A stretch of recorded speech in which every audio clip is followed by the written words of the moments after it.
2013 সালের 29 ডিসেম্বর তখন সারা দেশে চলছে আওয়ামী লীগের বিনা ভোটের নির্বাচনের ডামাডোল। 14 সালের 5 জানুয়ারির সেই ঐতিহাসিক নির্বাচন, এর মধ্যেই হঠাৎ মার্চ ফর ডেমোক্রেসির ডাক দেন বেগম খালেদা জিয়া। তখনও বিএনপির সাথে জোটবদ্ধভাবে আন্দোলন করছে জামায়াতে ইসলামী এবং ইসলামী ছাত্র শিবির। সেদিন খালেদা জিয়া যাতে তার গুলশানের বাসা থেকে বের হতে না পারেন, সেজন্য তার গেটের সামনে নিয়ে আসা হয় বালুর ট্রাক। ব্যারিকেড দিয়ে অবরুদ্ধ করে রাখা হয় বিএনপি চেয়ারপারসনকে। জোটের অংশ হিসেবে কথা ছিল মালিবাগ থেকে ছাত্র শিবির, ছাত্রদল এবং যুবদল একসাথে মাঠে নামবে। কথা অনুযায়ী সঠিক সময়ে শিবির কর্মীরা মালিবাগ মোড়ে উপস্থিত হয়, কিন্তু 1 ঘন্টা অপেক্ষা করেও ছাত্রদল যুবদলের মিছিল তো দূরের কথা, একজন নেতা কর্মীও সেদিন সেখানে আসেনি। শিবির পরে বাধ্য হয়ে খালেদা জিয়ার ডাকা কর্মসূচি সফলে নিজেরাই মাঠে নামে। বেলা 11টায় মালিবাগ পদ্মা সিনেমা হলের সামনে বিশাল মিছিল বের করে ইসলামী ছাত্র শিবির। এ সময় শিবিরের মিছিলে নির্বিচারে গুলি চালায় পুলিশ। আহত হয় অন্তত 100 শিবির নেতাকর্মী। দেশ ও গণতন্ত্র পুনরুদ্ধারের জন্য শহীদ হন ছাত্র শিবিরের উত্তরা আশকোনার 3 নম্বর ওয়ার্ড সভাপতি মনসুর।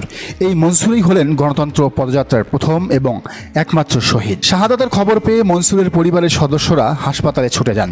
মর্মান্তিক ব্যাপার হলো, সেদিন পুলিশ তাদেরকেও গ্রেফতার করে।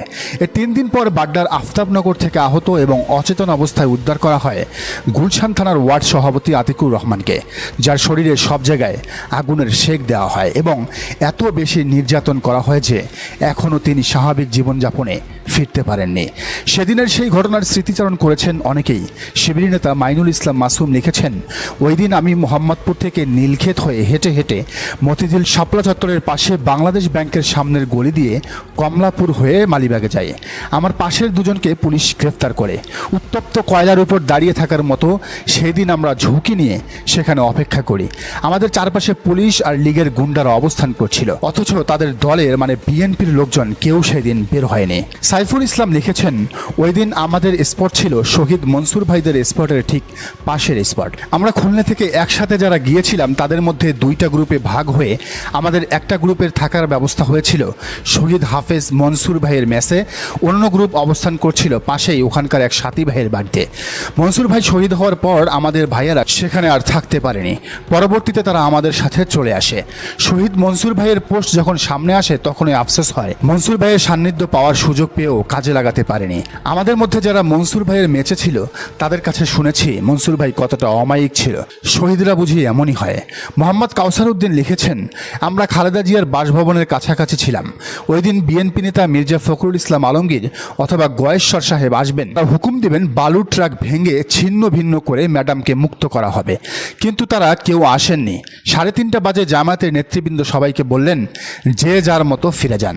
শহীদ মনসুরকে নিয়ে তার সাবেক সহযোদ্ধা আলামিন লিখেছেন, আমাদের চাঁদপুরের সন্তান মনসুর ভাইয়ের গ্রামের বাড়ি, যেখানে 2013 সালে আমি ওই এলাকার শিবিরের থানা সভাপতি ছিলাম।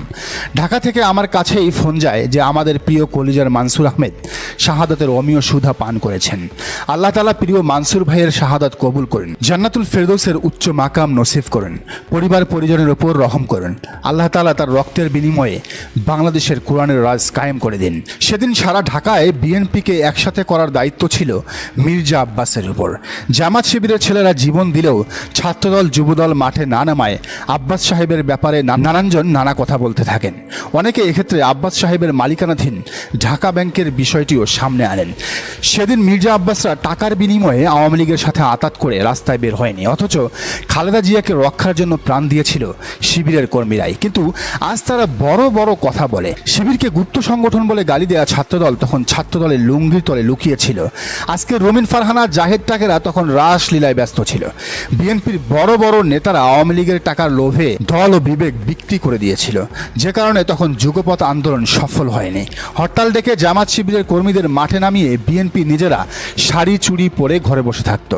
এখন আবার তারা বড় বড় কথা বলে। বিএনপির এই বেইমানির কারণেই মার্চ ফর ডেমোক্রেসি ব্যর্থ হয়, যার ফলাফল হলো 2014 সালের 5 জানুয়ারির বিনা ভোটের একতরফা নির্বাচন। এই নির্বাচনের মাধ্যমেই কার্যত বাংলাদেশের বাংলাদেশে আওয়ামী লীগের শাসন দীর্ঘায়িত হয় এবং ফেসিবাদের চূড়ান্ত ভিত্তি স্থাপিত হয়। হায়রে বিএনপি, এজন্যই বুঝি আওয়ামী লীগের জন্য এত মায়া কান্না তোমাদের, এতটাই ভালোবাসা যে লীগ ছাড়া তোমরা ইলেকশনই করতে চাও না, মানে লীগ ছাড়া তোমরা খেলবাই না। যদি তোমাদের মনে এটাই থাকে তাহলে জেনে রাখো, শহীদ মনসুরের মতো হাজারো শহীদ তোমাদের বয়কট করতে প্রস্তুত। প্রয়োজনে বিএনপি নামের আওয়ামী লীগের বিরুদ্ধে এবার তারা আরেকটা মার্চ ফর ডেমোক্রেসি করবে। নিশ্চিত থাকো সেখানে তোমাদের পরাজয় ঘটবেই, কারণ এই প্রজন্মের ভেতর সাদিক কায়েমদের মতো বিশ্বস্ত নেতা আছেন যারা মির্জা আব্বাসের মতো বেঈমান নন। দর্শক, আপনারও কি তাই মনে হয়? জানান কমেন্টের ঘরে। আর এই চ্যানেলে নতুন হলে অবশ্যই সাবস্ক্রাইব করে বেল আইকনটি বাজিয়ে রাখুন।